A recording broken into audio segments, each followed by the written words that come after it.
A-N-I-T. Let's go and pray. Yeah. Dear Heavenly Father, we just thank you for the day. Thank you for the blessings you give us. Thank you for the students that are here. We pray for helping in their classes, Lord, as they go home for the holidays, as they do distance learning, help them to stay focused and help them keep up, Lord. In Jesus' name, amen. All right, so the plan is we are going to cover 2.7, 2.8. So we would have a test when you get back on that Friday covering 2.5 to 2.8. All right, we talked about 2.5 complex numbers already. We talked about 2.6 graphs or rational expressions. Next week I will have a couple of videos that will review over what we talked about there. And then we will have videos dealing with 2.7 and 2.8. All right, so today what I want to do, I want to review just a little bit over complex numbers. We could just not do anything at all, Mr. McLaughlin. We could, I think that's the best option. but that's not what I was instructed to do. My instructions was make sure that today is educational. So, It is educational. You're teaching us how to do nothing. true. Yeah, we're always doing something nowadays. We can never slow down. Yeah. You're so fast paced. All right, so as review, my degree tells me how many complex roots. Complex roots could be real or imaginary. If I have a degree of 5, how many complex roots do I have? 5. How many of them could be real? 5, 3, or 1. Because complex numbers or imaginary numbers always occur in pairs. Alright? A pair of complex numbers basically tells me I have a turning point above or below the x-axis that would not cross the x-axis again. So we talked about that. We talked about the multiplicities. Then we talked about graphs or rational expressions. Let's just take one for review.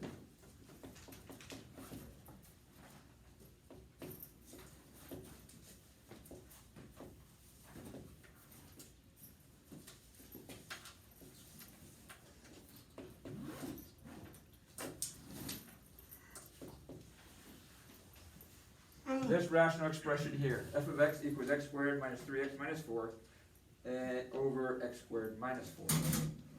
Now, my denominator. What information do I get from my denominator? Vertical asymptotes.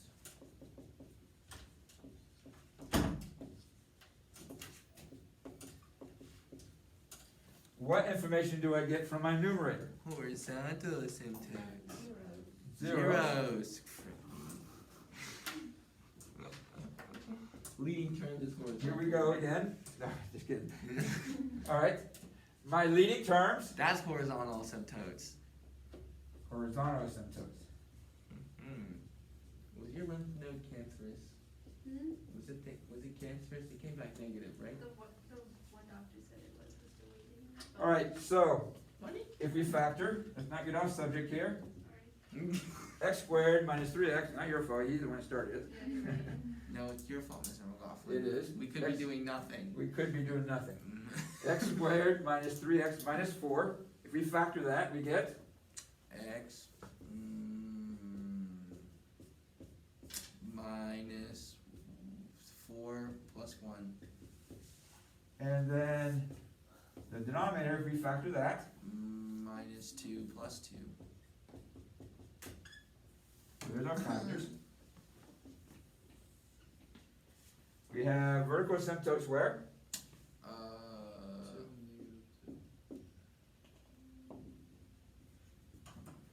This here.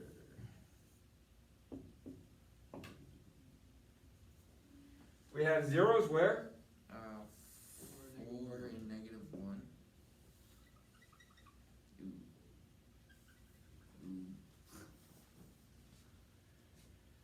Okay, we have a horizontal asymptote where 1. y equals 1. There we go. Alright, my asymptotes tell me what? You can't go across that. Right? What were you asking? The asymptotes tell me what? Places where I don't cross, Yeah. I get close to but do not touch. Alright? Where is the point where I could cross if I have a 0 on the asymptote, or basically in the middle, I could possibly cross. Alright? At the zeros, my multiplicity tells me where I would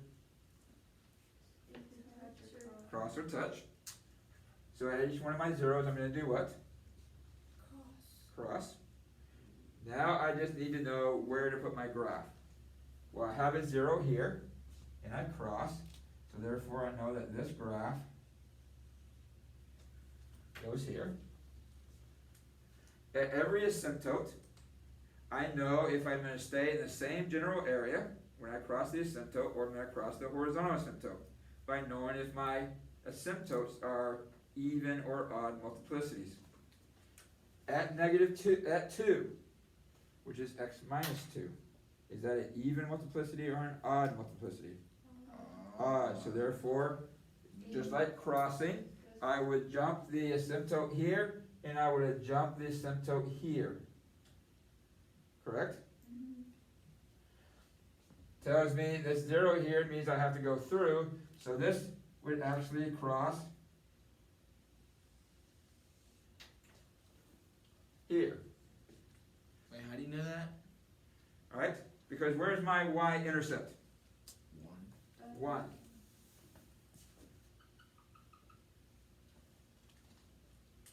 Okay? So now I know I have to go through the 1. I have to go through this 0, but I start up here. So to get from here through this 0, I have to cross that horizontal asymptote. And now that is possible at the middle of the graph. My horizontal asymptotes are for the extremes of the graph. All the way over here, I would get close to that asymptote. All the way over here, I would get close to that asymptote. So at this asymptote, which is at -2, which comes from x plus 2, is that an even or odd multiplicity? Odd. So therefore, I'm going to jump the asymptote again. So if I'm down here, my graph would continue where? Up here. Therefore, I get close and do not cross. And this would be my graph. Now I can check my answers by, if this is at 2, let's say I put -3 in. If I put a negative number, -3 in here, I get a. Huh? If I put a -3 in for the x, I get a. -7. Alright, all I need to know is that it's negative. Put a -3 in here, I get a. Negative. Negative.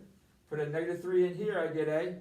Negative. Negative. Put a -3 in here, I get a. Negative. Negative. Negative and negative divided by a negative and a negative is a Positive. positive, so I should be on the positive side of my x-axis on this side of the asymptote, which I am. I could also check on this side, if this is at 2, I can put a 3 in. If I put a 3 in here, I get a Negative. negative. If I put a 3 in here, I get a Positive. positive. If I put a 3 in here, I get a Positive. positive. If I put a 3 in here, I get a. Positive. So a negative times a positive is a negative, divided by a positive is a. Negative. I should be on the negative side, which I am. I can check, did I cross this correctly? If I put, this is at 4, if I put a 5 in, if I put a 5 in here, I get a. Positive. If I put a 5 in here, I get a. Positive. And a 5 in here, Positive. and a 5 in here. Positive. So therefore, I should be on the positive side, and I am. So I can always check to see if my graph is correct by just checking, am I on the right side of the x-axis? And if, a lot of times that you will be if you follow these principles. Alright, have to cross here because the multiplicity is odd. The asymptote, the multiplicity is odd, so I jump. Alright, gotta cross my y-intercept. Gotta cross my 0. and then I cross up here. Yes, ma'am? So the degree of the vertical asymptote tells you if you jump or not? The degree of the vertical asymptote tells me, yes, if I go from down here to up here. So if it's odd, you jump. If it's not, you stay the same. Correct. So if this was an x minus 2 squared, instead of starting up here, I would start down here. Right, and then I would have gone through here. So if it's even, If it's even, just like touching or crossing, if it's even, I'm gonna stay the same. If it's odd, I'm gonna go to the other spot. If it's down, I'll go up. If it's even, if it's down, I stay down. if it's even, it's down, you stay. If it's even, it's gonna stay where it's at. If I'm down, I stay down. If it's up, I stay up. Okay? So let's look at another one. Somebody else had a question? So why is it star at the bottom? Because That's just where it goes. Keeps on going. there's no rules for that. If it, what is star? Well, it gets closer to the gets closer to the asymptote. It's just like my end behaviors. I'm either going to positive infinity or negative infinity.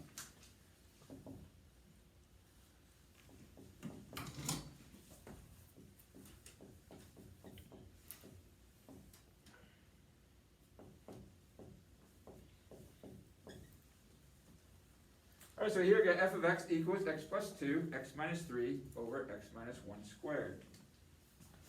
I have a vertical asymptote where I have a horizontal asymptote where I have a 0 where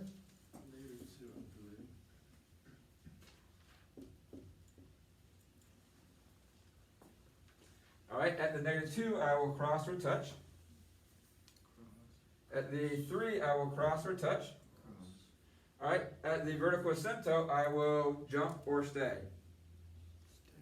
Stay. Alright, so here, because I cross, I know that it has to go here. Because this multiplicity is even, I know I stay here, and I have to cross here. I can double check, what's my y-intercept? If I put 0 in, I get 2 plus negative, or 2 times negative 3, negative 6 over 1, which would be negative 6.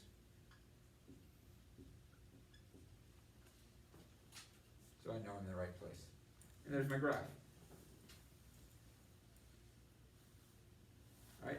And again, if you wanted to test it, if I put a 3 in, or negative 3, this would be a, this would be a, and this would be a, but squared would be, so a negative is a positive divided by a positive is a positive. A negative and a negative is a positive divided by a positive is a positive. So I know I'm in the right place. So that's what we talked about when we talked about graphs of rational functions. Graphs of rational functions. Wait, so the horizontal asymptote that is x over x is equal 1? No, it's x squared over x squared. Okay?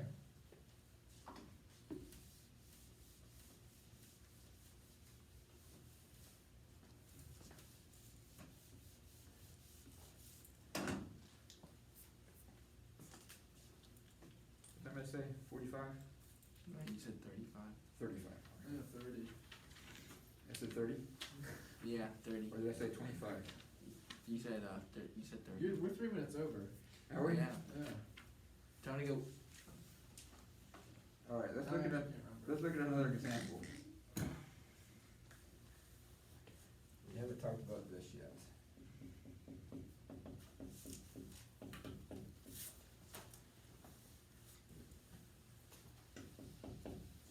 F of x equals x cubed plus 1 over x minus 1.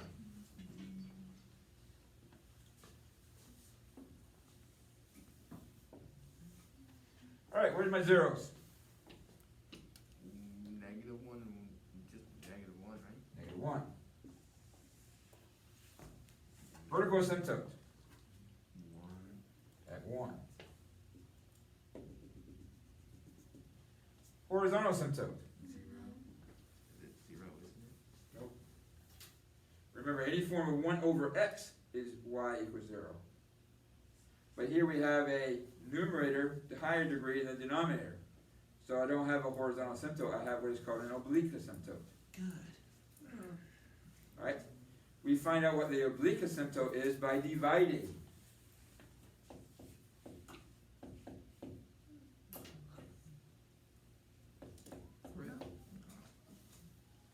X squared. So x goes in x cubed.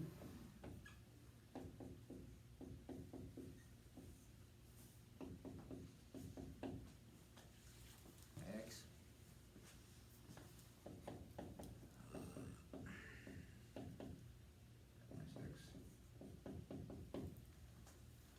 One. Or negative 1. Is it 1 or negative 1? It's 1. 1. So then you have 2. So it's at 2.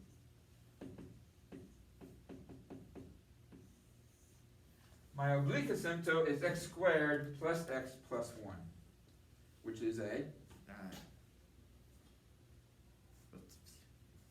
Parabola.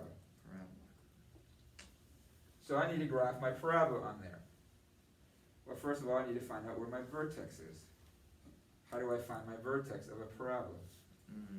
Negative b Negative b over 2a.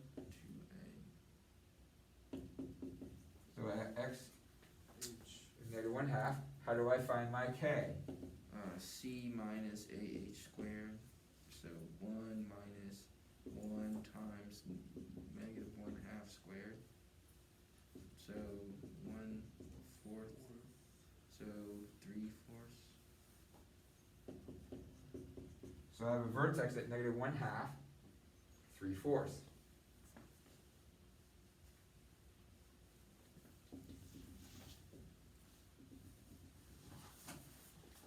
So I have a vertical asymptote at that point there.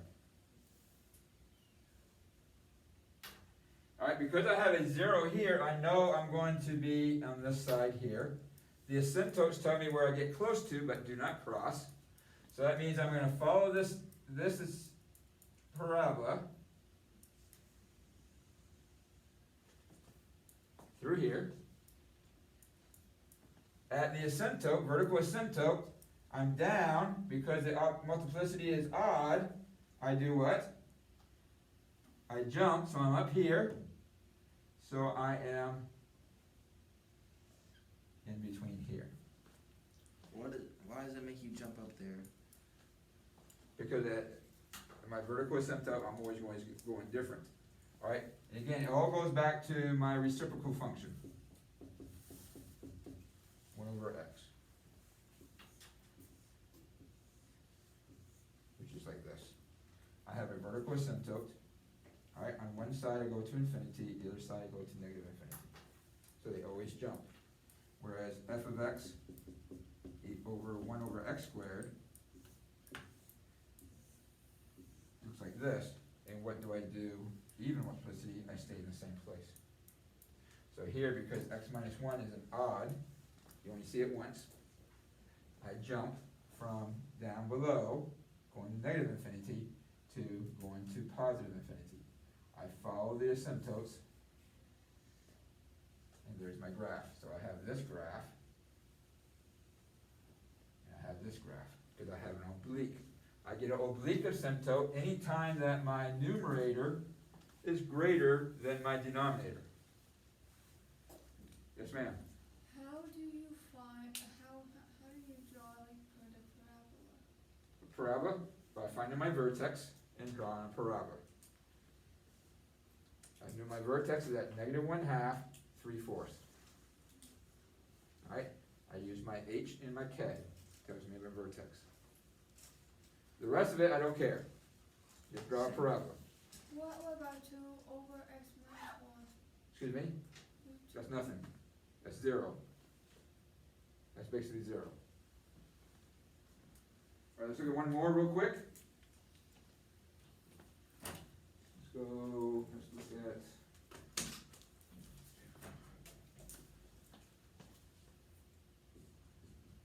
of x equals x squared minus x minus 2 over x minus 3. All right, if I factor this, this factors down into, X, yeah, yep, there you go. thank you very much. Yeah. All right, I got zeros where? 2 and negative 1. Does everybody agree? Everybody know where to find the zeros? I have a vertical asymptote where? 3. Everybody understand where to find vertical asymptotes? All right. Horizontal asymptotes, leading terms. Do I have a horizontal asymptote? No. No, I do not. So I have an oblique. So I have to divide. Yay. And if you want to use synthetic division, you could. X. Negative 4x minus 2. Oh, you have to add. Sorry, my bad. And then choose 2x minus 6 plus 4. X. So my oblique asymptote is x plus 2. That is a line. 2. There's my oblique asymptote. My zeros here, what do? I cross at them. Tell me where my graph is. So I have to be here and here. I can find out what my y-intercept is by putting 0 in for x. That's negative 2 over 3, which is 2/3, which is basically where I'm at. Well, in this asymptote, what do? Jump. I jump. So I'm up here. And there's my graph. There's not another vertical asymptote, so there's nothing over here. How do you know if you're going to jump? Multiplicity is odd. Okay. Multiplicity is odd. Alright, so Monday we will have a brief video reviewing that again, and you'll have an assignment. We still have what's 10 that? minutes. What's that? We still have 10 minutes. We get on at 45. I was kidding when I said 35. I thought you knew that.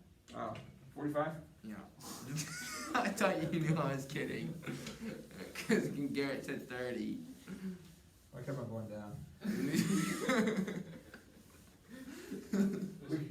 We could only wish, right? Okay, yep.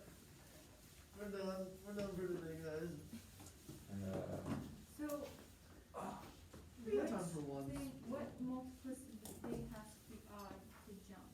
You know, if you're jumping. The denominator. But if it was x squared minus 3, would it be it would be even? So then what would it happen? It stayed in the same place. So just when to move. Well, here, if it was coming down, then it would be coming down to this side too. And you just follow the asymptotes. Yeah. Alright. So solving equations in one variable. Take for instance.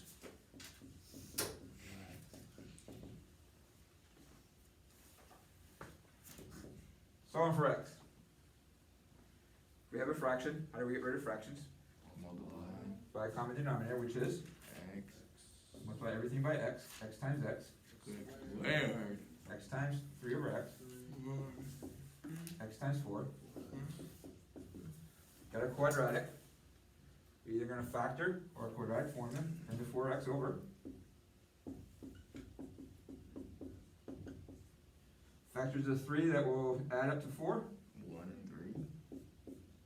Or So x equals x equals 3 and 1. 3 and 1. I'm going to put it in.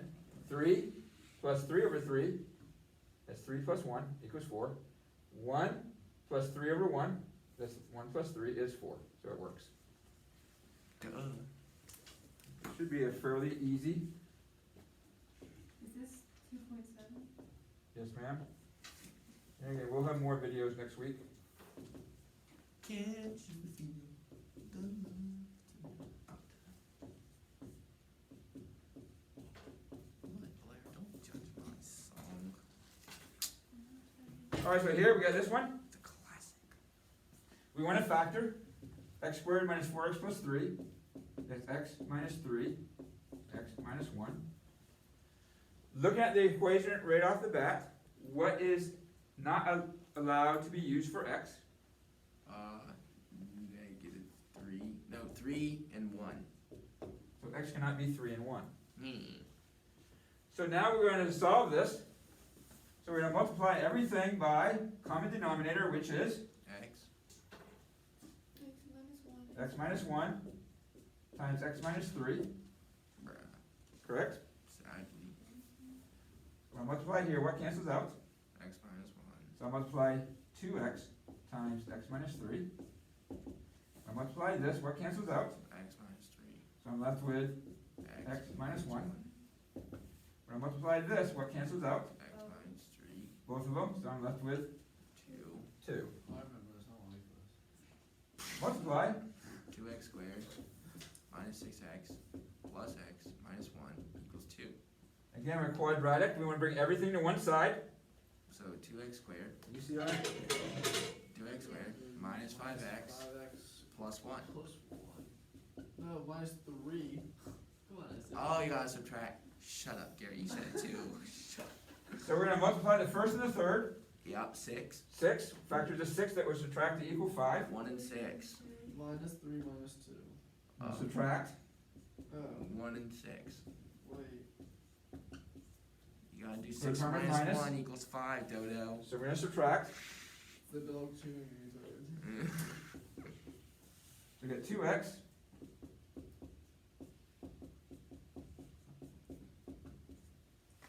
If you do it right, the parentheses should match. Come on, you gotta do this.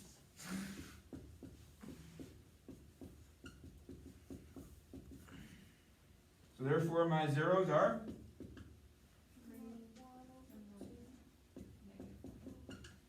3, negative 1/2. At the beginning we said that x could not be 3.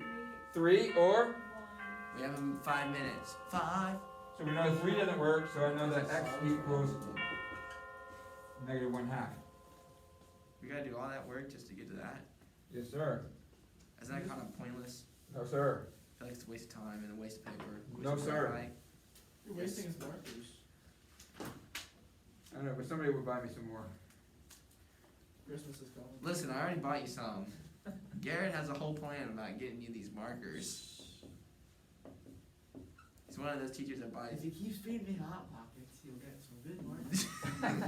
Oh, so it's a conditional love, not unconditional. See, that's where we're different, Mr. McLaughlin. You don't have to do anything for me to give you markers. It's unconditional. But what about How that? love's supposed to be. What about that 100 I gave you the other day? Yeah, that wasn't free. Do you really think you got 100 guys in? Come on. Yeah, I do. Alright, so every time we're solving, we're going to factor the denominators. Yes. To find my least common denominator, I know that x cannot equal 0 -2. and -2. 0 and negative 2. We're going to multiply everything by X and x plus 2. we're going to multiply here, what cancels out? Then X. So X minus 3 times X plus 2.